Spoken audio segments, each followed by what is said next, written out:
Okay, thank you.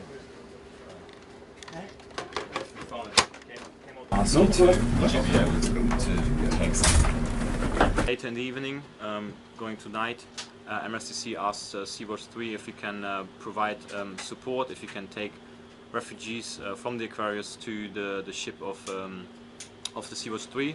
So we replied that technically it's possible to take refugees on our ship, but it's not possible to bring refugees to west, to Valencia, which was then the port of disembarkation. It's not possible to provide a safe journey for like 4 or 5 days with the Sea Watch3 for like 200 people on this deck. Especially when there's harbors on the Italian side who can easily take these people in the next 5 or 6 hours.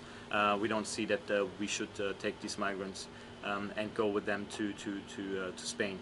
Italy is just geographically the closest place now to this refugee crisis, which means, of course, it is the closest and nearest safe port for the NGO ships, but also for the military assets and for the Italian Coast Guard.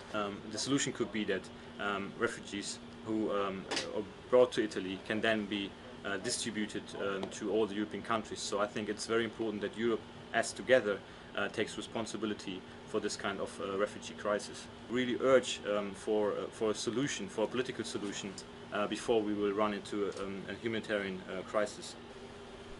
Where are we now?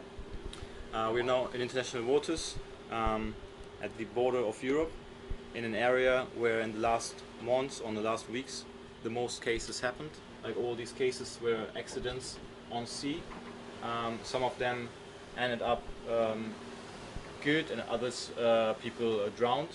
So that's why we're here in this area, and I'll stand by for MRCC to get orders and support Italian authorities and Navy assets in the area to rescue people in distress and prevent people from drowning in the Mediterranean Sea.